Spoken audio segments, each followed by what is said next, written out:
So hello everyone, welcome to our channel. My self Saurabh. तो देखो, आज का ये वीडियो जो है मोस्ट इंपॉर्टेंट वीडियो बनेगा, क्योंकि आज की इस वीडियो का टॉपिक होने वाला है स्पेशल सप्लीमेंट्री। ठीक है, तुम कोई भी सेमेस्टर एग्जाम अभी दे रहे हो या फिर आगे देने जाओगे, तो तुम्हारे लिए ये वीडियो जो है, ये इन्फॉर्मेशन जो है, ये मोस्ट इंपॉर्टेंट रहने वाला है। क्योंकि 90% स्टूडेंट्स को जो है इस चीज के रिगार्डिंग कोई क्लियर कट आइडिया नहीं रहता है, उन लोगों को समझ में नहीं आता है। मैं रिसेंटली देख रहा था कि मेरे कुछ वीडियोस में स्टूडेंट्स कमेंट कर रहा है कि भैया अगर मुझे बैकलॉग मिलता है तो क्या होगा, फर्स्ट सेम में मिलता है, सेकंड सेम में मिलता है, फाइनल सेम में मिलता है, कब क्लियर करना होता है भैया, कब जो है एग्जाम होता है। ये तो हर वो चीज मैं आज इस वीडियो में डिटेल में पूरा बताऊंगा। ठीक है, अच्छे से सुनना। तो देखो, पहली बात तो मैं ये बता देता हूँ कि कोई स्टूडेंट का सपोज अगर फर्स्ट सेमिस्टर में तुम्हारा अगर बैकलॉग आता है तो वो कब क्लियर करना होता है, थर्ड सेम में। थर्ड सेम में अगर लगता है तो वो कब क्लियर करना होता है, फिफ्थ सेम में। फिफ्थ सेम में अगर तुम्हारा कुछ बैकलॉग आता है तो वो क्लियर करना होता है तुम्हारा सेवेंथ सेम में। राइट, मतलब ऑड अगर पकड़ो तो फर्स्ट, थर्ड, फिफ्थ, सेवेंथ, ये जो 4 सेमिस्टर है तुम्हारा, ये एक दूसरे के साथ मतलब क्या होता है कि अगर एक में तुम्हारा बैकलॉग लगता है तो तुम वो आगे जाके क्लियर कर पाओगे। मतलब सपोज पकड़ लो कि फर्स्ट और थर्ड में, फर्स्ट में तुम्हारा 4 सब्जेक्ट मिलने लगा, तो थर्ड में तुम 3 का दिए, 1 का नहीं दिए, या फिर एक कोई कारण तुम फेल हो गए, बैकलॉग एग्जाम दिए फिर भी फेल हो गए, फिर से उसको तुम दे पाओगे फिफ्थ सेमिस्टर में। फिर क्या हुआ, सब तुम्हारा बैकलॉग जो है क्लियर हो गया, लेकिन फिफ्थ में जाके फिर से 1 लग गया, तो वो तुम फिर से जाके क्लियर कर पाओगे सेवेंथ सेमिस्टर में। अब ऐसे ही जो है होता है। ठीक है, अब मैं आगे बात करूंगा और कि सेवेंथ सेमिस्टर में होता है तो तब क्या। तो देखो, सिमिलरली सेकंड सेम में अगर किसी का बैकलॉग आता है तो वो जाके क्लियर करना होता है फोर्थ सेमिस्टर में। फोर्थ सेमिस्टर में अगर किसी का लगता है तो वो जाके क्लियर करना होता है तुम्हारा सिक्स सेमिस्टर में। किसी का अगर सिक्स सेमिस्टर में होता है तो वो जाके क्लियर करना होता है एट सेमिस्टर में। अब ऐसे करते करते हुआ क्या कि सपोज पकड़ो कि सेकंड सेम में तुम्हारा 3 सब्जेक्ट में आया बैकलॉग, 3 सब्जेक्ट का तुम फिर से जो है बैकलॉग एग्जाम दिए फोर्थ सेमिस्टर में जाके, बट 2 का पासिंग मार्क्स आ गया लेकिन 1 का नहीं आया, तो वो क्या करना, तुम वो जाके फिर से तुम क्लियर करोगे सिक्स सेमिस्टर में। सिक्स सेमिस्टर में क्या हुआ, सिक्स सेमिस्टर में तुम वो बैकलॉग क्लियर कर लिए, लेकिन सिक्स सेमिस्टर में फिर से जो 2 सब्जेक्ट में तुम्हारा बैकलॉग आ गया, तो वो जाके फिर से तुम क्लियर करोगे एट सेमिस्टर में। तो आई होप कि ये वाला फंडा जो है ये तुमको क्लियर कट समझ में आ गया। अब मैं तुमको एक इंपॉर्टेंट चीज बता रहा हूं। अब स्टूडेंट्स का कमेंट ये रहता है कि भैया सपोज सेवेंथ सेमिस्टर में अगर कोई सब्जेक्ट में मेरा बैकलॉग आता है या फिर एट सेमिस्टर में मेरा बैकलॉग आता है तो तब उसका क्या।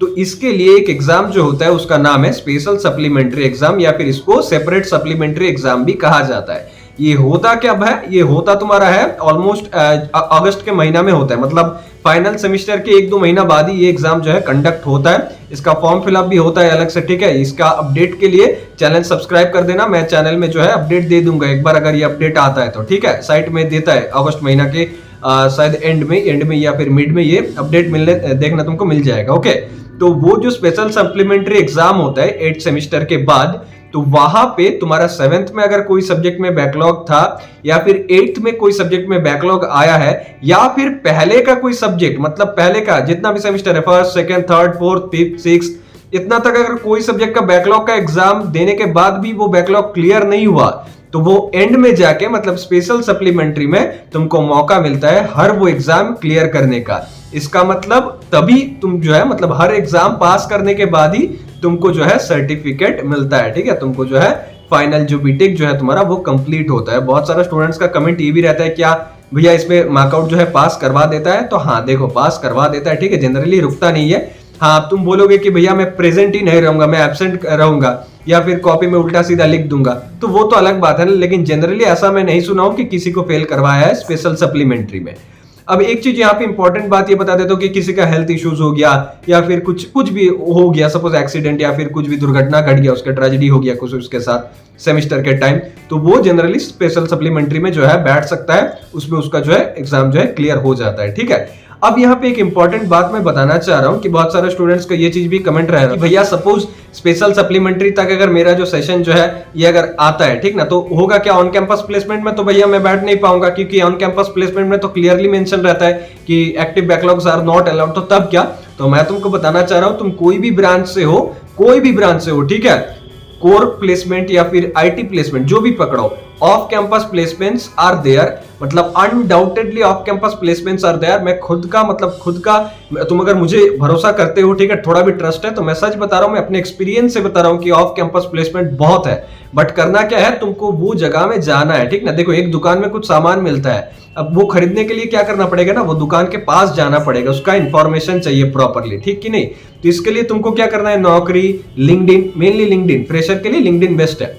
तो लिंक्डइन में अच्छा खासा अकाउंट पहले से ही बना के रखना, अच्छा खासा कनेक्शन बना के रखना, अच्छा खासा अपना प्रोफाइल को डिजाइन करके रखना। और एक जो चीज है, अगर तुम्हारा भी कंडीशन ऐसा आता है स्पेशल सप्लीमेंट्री रिलेटेड, वहां पे क्या करना है, as much as possible internship, projects, ये सब करके रखना, ताकि इंटरव्यू में जब तुम बैठोगे ना, या फिर ऑफ कैंपस में जब तुम अप्लाई करोगे, तो एटलीस्ट वो जो भीड़ है, वो भीड़ में तुम अलग हो सको। हाँ, कि मेरा पास ये एक्सपीरियंस है। जैसे कि मैं जब इंटरव्यू में बैठता था या फिर मेरा सीवी जब भेजता था, तो मैं बोल सकता था कि अरे मुझे पता है कि मैं आईआईटी खड़गपुर से सर अपना जो है एक्सपीरियंस कर चुका हूँ, इंटर्नशिप एक्सपीरियंस है मेरा, साउथ ईस्टर्न रेलवे से है, ईस्टर्न रेलवे से है, नेशनल पावर ट्रेनिंग इंस्टीट्यूट से है, IEEE से है। तो इतना सारा कुछ नाम था। तो जो वो सीवी देखता था ना, तो समझ में आ जाता था कि हाँ, इसके अंदर पोटेंशियल है। हाँ, बाद में वो इंटरव्यू में तुम प्रूव कर पाओगे, वो अलग बात है, लेकिन पहले मतलब क्या, पहले देखनदारी, उसके बाद गुण विचारी, है ना। तो वही चीज करना पड़ेगा तुमको भी। और लिंक्डइन में प्रोफाइल में आके भी कोई देखता था, तो वो उसको भी थोड़ा लगता था कि हाँ, ये चलो मतलब कुछ किया है बीटेक ड्यूरिंग इट्स बीटेक।